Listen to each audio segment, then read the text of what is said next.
मनुष्य को अपना धार्मिक विश्वास, मत, विचारधारा एवं इससे जुड़ा कर्म ही क्यों उचित प्रतीत होता है। आज हम इस वीडियो के माध्यम से अपने ज्ञान एवं अनुभव को साझा करने का प्रयास करेंगे। सामान्य रूप से मनुष्य किसी न किसी धर्म, मजहब, संप्रदाय, विश्वास, मत वाले व्यक्ति के यहाँ जन्म लेता है, क्योंकि अगर ज्ञान की दृष्टि से देखा जाए तो यहाँ पर इस धरती पर विद्यमान समस्त मानव दो ही वर्ग में आते हैं। एक वह लोग जो नास्तिक होते हैं, अर्थात किसी भी धार्मिक विचारधारा को नहीं मानते हैं, ईश्वर जैसी चीज़ को नहीं मानते हैं, अथवा यह भी कह सकते हैं कि एक ऐसे लोग जो किसी धर्म संप्रदाय विशेष को नहीं मानते हैं, और दूसरे वे लोग जो किसी धार्मिक मान्यता, आस्था, विचारधारा आदि से संबंध रखते हैं। जहाँ पर कोई व्यक्ति किसी धार्मिक आस्था, विचारधारा, मत आदि वाली जगह में जन्म लेता है तो वहाँ पर इससे जुड़ी बातें जन्म से ही बच्चे के मन के अंदर किसी न किसी रूप में भरी जाती हैं, चाहे वो ईश्वर की आराधना के रूप में, चाहे परंपरा के रूप में, चाहे पूजा अर्चना के रूप में, चाहे दैनिक जीवन से जुड़े क्रियाकलापों के संबंध में हो। क्योंकि माता पिता बच्चे को सामान्य रूप से वही बात सिखाते हैं जो बात वो स्वयं करते हैं, अथवा जो बात वह जानते हैं, अथवा उनके परिवार, कुल वंश और धार्मिक मान्यता में जो कुछ हो रहा होता है या उसके अनुसार होता है, उन्हीं चीज़ों को बताते हैं और बच्चे को प्रेरित करते हैं कि उसे ऐसे ही रहना है। इसके अतिरिक्त हर धर्म ग्रंथों के साथ यह बात भी जोड़ी जाती है कि यही पाक है, पवित्र है, स्वच्छ है और सत्य है, यही ईश्वर की वाणी है, अल्लाह का संदेश है और गॉड या ईश्वर का वचन है। इसे ही मानने में कल्याण है। जो मानता है वही ईश्वर का सच्चा भक्त है या ईश्वर को मानने वाला है। जो लोग इसमें विश्वास नहीं करते हैं, ये नहीं मानते हैं, वे लोग अधार्मिक, काफिर, पापी, आज ना जाने किन किन तरह के शब्दों को से ऐसे लोगों को विभूषित किया जाता है।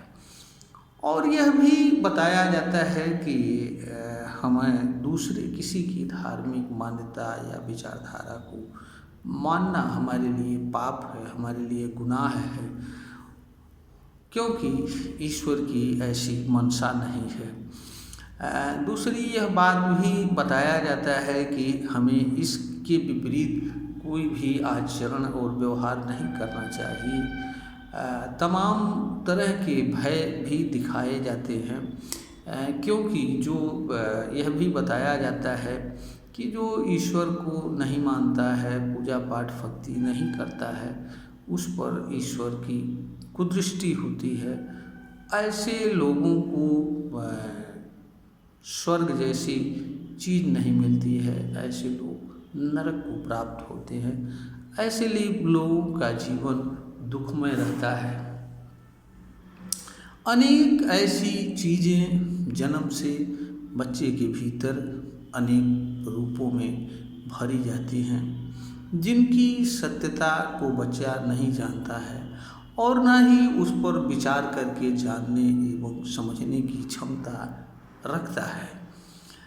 कोई भी मनुष्य वयस्क होने पर भी स्वतंत्र रूप से किसी चीज़ पर विचार करके जानने एवं समझने की क्षमता रखता है। जब तक व्यक्ति इस तरह की क्षमता प्राप्त करता है तब तक वह इस तरह की विचारधाराओं का एक प्रकार से गुलाम हो चुका होता है, या यह कहिए कि इसके बाहर जाकर उसके पास सोचने और विचार करने की क्षमता नहीं रह जाती है। करीब करीब यह सामान्य सी स्थिति है। इससे बाहर जा कर के सोचने, विचारने और कार्य करने की क्षमता कुछ आपवादिक लोग भी रखते हैं। सामान्य लोग इससे बाहर जा कर के न तो कुछ सोच सकते हैं और न विचार कर सकते हैं, और कभी कभी जब वो विचार भी करते हैं तो वास्तव में उनको इसकी सत्यता का कुछ पता भी नहीं चल पाता है, क्योंकि जो भी धार्मिक ग्रंथ हैं उनकी सत्यता का आधार मनुष्य का तर्क, विचार, बुद्धि, विवेक नहीं है, बल्कि वह किसी महापुरुष द्वारा बताया गया ज्ञान या अनुभव, या ये कहिए कि यह अमुक पुस्तक में लिखा गया है इसलिए सही है। और इन चीज़ों को मनुष्य के विश्वास से जोड़ा जाता है। जब बात तर्क और विचार से नहीं बनती है तो यह कहा जाता है कि भाई ये हमारे विश्वास का मामला है और हमें इसके बाहर नहीं जाना चाहिए। तो अनेक ऐसी चीज़ें होती हैं। दूसरी ये चीज़ ये भी होती है कि इन चीज़ों पर कहीं भी तर्कसंगत ढंग से कहीं कोई वार्ता नहीं हो सकती है, बातचीत नहीं हो सकती है, और अगर कभी बातचीत भी हो जाए तो किसी निष्कर्ष पर निकला नहीं जा सकता है, क्योंकि हर धर्म के जो लोग गुरु लोग होते हैं, या यह कहिए कि जिनके कंधों पर इनकी कमान होती है या गुआ होते हैं, वह लोग को किसी न किसी तर्क या कुतर्क के माध्यम से अपनी बात को हमेशा सही साबित करने का प्रयास करते रहते हैं। इसके अलावा वो कभी भी स्वतंत्र और निष्पक्ष वार्ता की बात नहीं करते हैं। ये एक बात होती है, और कहते हैं कि ये हमारे विश्वास से जुड़ा मामला है, इस पे आप कोई टीका टिप्पणी नहीं कर सकते हैं। दूसरी बात, अगर कोई बात सार्वजनिक रूप से धर्म ग्रंथों में लिखी गई बात के प्रति कोई टिप्पणी करता है तो उसे प्रेशर बनाया जाता है और उसको अपमानित किया जाता है, और यह कहा जाता है कि यह धर्म विरुद्ध कार्य कर रहा है। तो इस कारण से भी इस तरह की चीज़ें चर्चा का विषय नहीं होती हैं। और दूसरी चीज़ यह होती है कि चाहे मनुष्य, जो सबसे मनुष्य के लिए एक महत्वपूर्ण बात होती है, यह होती है कि मनुष्य उन्हीं चीज़ के संबंध में सही गलत या अच्छा बुरा निर्धारित करने की क्षमता रखता है जिस चीज़ के संबंध में वह इस तरह का विचार रखता है। जहाँ तक धार्मिक विचारधारा, मान्यता, विश्वास और इससे जुड़े कर्म हैं, इनके संबंध में वह पहले से ही मान चुका होता है कि हम जो कुछ भी हो रहा है या हम कर रहे हैं वह सही है, क्योंकि उसके सामने भी और उसके न जाने कितनी पीढ़ियों से भी उस तरह की चीज़ें निरंतर होती आई रहती हैं। उसके समाज में हर कोई उसी काम को उसी तरीके से करता है, इसलिए भी मनुष्य के अंदर यह धारणा बैठ जाती है कि यही सही है, यही अनुकूल है। और एक बात यह भी है कि एक ही बिंदु पर अलग अलग धार्मिक विचारधाराओं की अलग अलग विचार हैं और अलग अलग व्यवस्थाएं हैं। तो जब हम मनुष्य किसी चीज़ को किसी रूप में सही मान बैठता है तो फिर उसी चीज़ के रूप में कोई दूसरी बात या किसी अलग प्रकार की व्यवस्था उसे स्वाभाविक रूप से सही नहीं प्रतीत होती है, क्योंकि हर कोई अनुकूलता पसंद करता है। मनुष्य प्रकृति का उत्पाद होता है, अनुकूलता उसके स्वभाव में रहती है, तो जो कार्य मनुष्य बचपना से स्वाभाविक रूप से करता आया रहता है वही कार्य उसे उचित प्रतीत होता है। उसके विपरीत जो चीज़ें होती हैं उसे स्वाभाविक रूप से अनुचित प्रतीत होती है। और दूसरी चीज़ यह है कि कोई भी व्यक्ति स्वयं में कमी नहीं देखना चाहता है, हर कोई दूसरों में ही देखना चाहता है। यह भी मानव का एक स्वभाव ही होता है, सामान्य स्वभाव, क्योंकि मनुष्य के पास बुद्धि होती है। तो मनुष्य जिन चीज़ों को सही रूप में स्वीकार कर चुका होता है या मानता है, बुद्धि हमेशा उन चीज़ों के पक्ष पोषण का कार्य करती है। इस कारण से भी आदमी विचार नहीं कर पाता है। और दूसरा एक चीज़ ये भी है कि एक अदृश्य काल्पनिक भय रहता है कि इन चीज़ों पर विचार करना भी हमारे लिए अच्छा नहीं है। इनके कारण हमारे ईश्वर की कुदृष्टि हो सकती है, इस तरह का भय भी होता है। दूसरी जो धार्मिक मान्यता एवं विश्वास हैं वह किसी तार्किक आधार पर, किसी वैज्ञानिक आधार पर नहीं होते हैं। इस कारण से उनका परीक्षण भी नहीं किया जा सकता है। तो जिन चीज़ों का परीक्षण नहीं किया जा सकता है उन चीज़ों की सत्यता को तर्क और विचार के माध्यम से जाना भी नहीं जा सकता है। हाँ, इसका अर्थ यह भी नहीं है कि ऐसी चीज़ों की सत्यता को जाना नहीं जा सकता। ऐसी चीज़ों की सत्यता को जाना जा सकता है, परंतु इसके लिए मनुष्य के लिए यह आवश्यक होता है कि वह जिस धार्मिक विचारधारा से संबंध रखता है उसके संबंध में वह पूर्ण रूप से हर तरह की पूर्व धारणा से स्वयं को मुक्त कर ले और हर चीज़ को ईमानदारी से, निष्पक्ष भाव से विश्लेषण करे, तर्क के माध्यम से, विचार के माध्यम से, बुद्धि के माध्यम से, विवेक के माध्यम। और जो चीज़ जांच और परख में सत्य प्रतीत हो, उचित प्रतीत हो, अथवा जिससे मानव का कल्याण संभव हो, उन चीज़ों को वह स्वीकार करे तो वह कोई अच्छा निर्णय ले सकता है।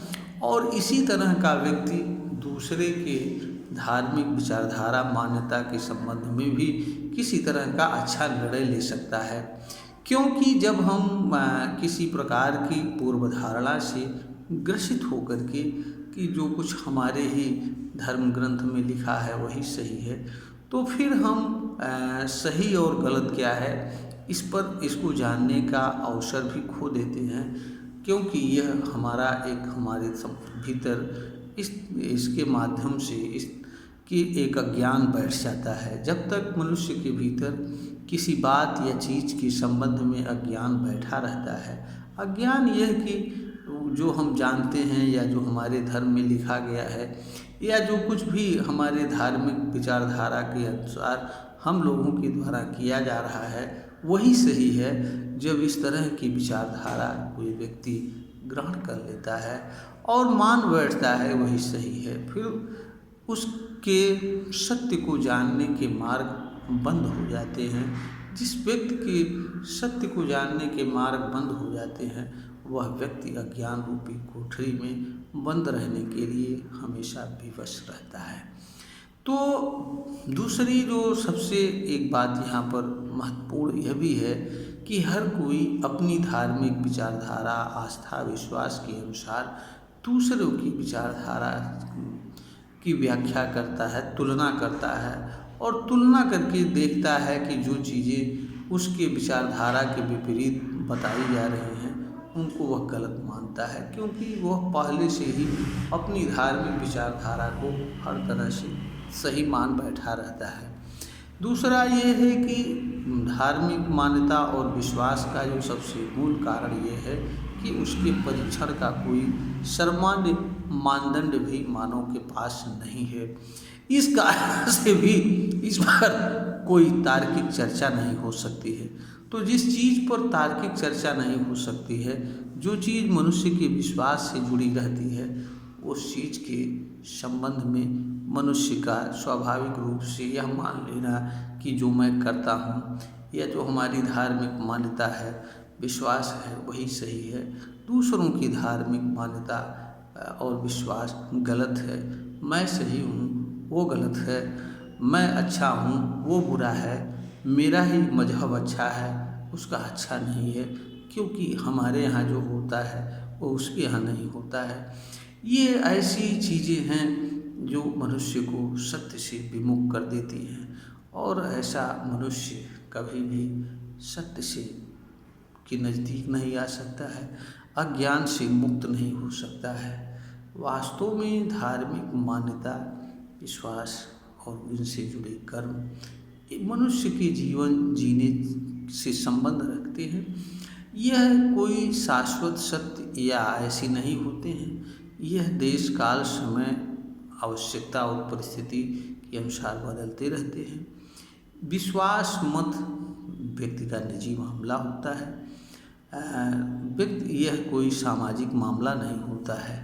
अगर कोई व्यक्ति ईश्वर की पूजा नहीं करता है तो उससे दूसरे को कोई नुकसान भी नहीं होता है। तो यह ऐसी चीज़ें हैं कि जिन पर जब कोई व्यक्ति पूर्व धारणा से मुक्त होकर के ईमानदारी से, निष्पक्षता से विचार करता है तो वह यह समझ सकता है कि दो धार्मिक विचारधाराओं में से लिखी गई बात कौन सी जो सत्यता के करीब है वह है। दूसरी यहाँ यह भी है कि जो विश्वास से जुड़ी बात होती हैं वे सत्य असत्य का विषय नहीं होती हैं, लेकिन दुख की बात है कि लोग इन्हीं के आधार पर अनेक चीज़ों को सही और गलत बताने का कार्य करते हैं। यह भी एक प्रकार का मनुष्य का अज्ञान है। तो सत्य को समझने के लिए मनुष्य को हर तरह की पूर्व धारणा से मुक्त होना होता है, तभी व्यक्ति अपने और दूसरों की धार्मिक मान्यता एवं विश्वास को परख सकता है, जांच कर सकता है। दूसरी बात यह भी है कि अगर जैसे हमको अपनी धार्मिक मान्यता से लगाव होता है, वैसे दूसरे लोगों को अगर दूसरे तरीके से किसी को संतुष्टि मिल रही है तो फिर किसी व्यक्ति को परेशानी क्यों होनी चाहिए, यह भी यहाँ पर एक विचारणीय बिंदु है। हर व्यक्ति स्वतंत्र रूप से जन्म लेता है और हर व्यक्ति कम से कम इतना तो स्वतंत्र होता ही है जितना कार्य करने से किसी को कोई तकलीफ ना हो, पीड़ा ना हो, कोई असुविधा ना हो। इस चीज़ को कानून भी मानता है और इस चीज़ को यही वास्तविकता है, क्योंकि इस धरती पर शांतिपूर्ण जीवन जीने के लिए इतना तो अवसर मनुष्य के पास होना ही चाहिए, अन्यथा फिर वह भी जड़मूर्त चीज़ों की तरह जिनका अपना कोई विचार नहीं है, पशुओं की तरह जिधर हाँका जाएगा उधर वो चला जाएगा। तो मनुष्य विचारशील प्राणी है, निर्णय से संपन्न, चेतन संपन्न प्राणी है। अगर इन चीज़ों के अनुसार उसके पास निर्णय करने की क्षमता नहीं रहेगी या वो नहीं करेगा तो फिर वो सही गलत पर कोई निर्णय नहीं ले सकता है। तो लोगों के दिमाग में चूँकि बचपन से बैठाया जाता है और बैठा रहता है कि हमारी ही धार्मिक मान्यता, विश्वास, मत और इससे जुड़े कर्म सही हैं, इस कारण से हर मनुष्य, हर धर्म का अनुयायी अपने ही धार्मिक मान्यता, आस्था को सही समझता है और दूसरों को गलत समझता है। यह वास्तव में मनुष्य का अज्ञान है, इसके अतिरिक्त और कुछ नहीं है। और इस अज्ञान से मुक्ति मनुष्य तभी पा सकता है जब वह हर तरह की पूर्व धारणा से मुक्त होकर के सत्य को जानने एवं समझने का प्रयास करे। और बहुत सी चीज़ें धार्मिक विचारधाराओं में ऐसी भी होती हैं जो मानव समाज को जीवन जीने के लिए एक प्रकार की व्यवस्था प्रदान करती हैं। जैसे कोई मरता है या तो फिर किस तरीके से उसे दाह संस्कार होना चाहिए, किस तरीके से अन्य चीज़ें होना चाहिए, यह एक प्रकार की सामाजिक व्यवस्था होती है, मानव निर्मित होती है, जो जिसे सही और गलत से कोई मतलब नहीं होता है। इस तरह की भिन्नताओं के आधार पर भी हम किसी को गलत नहीं कह सकते हैं, किसी को दिक्कत क्या है, कोई मरने के बाद जलाया जाए या किसी को मिट्टी दिया जाए, इससे किसी को क्या दिक्कत होनी चाहिए। जिन चीज़ों से किसी को नुकसान ना हो उन चीज़ों को गलत या सही मानना एक बेवकूफ़ी भरा कार्य है। क्योंकि अगर किसी को कोई कार्य करने से प्रसन्नता हो रही है और ऐसे कार्य से दूसरों को कोई दिक्कत नहीं है, कोई नुकसान नहीं है, तो फिर ऐसे कार्यों पर किसी तरह का प्रश्न नहीं खड़ा किया जा सकता है और ना ही इनके आधार पर किसी को सही या गलत समझा जा सकता है। तो यह वीडियो हमने ज्ञानवर्धन के उद्देश्य से बनाया है, प्रेषित कर रहा हूँ। आशा है कि यह ज्ञानवर्धन के योग्य साबित होगी। हमारे वीडियो को फॉलो करें, सब्सक्राइब करें, ये हमारा निवेदन है। इसी के साथ हम अपने बात को विराम देते हैं।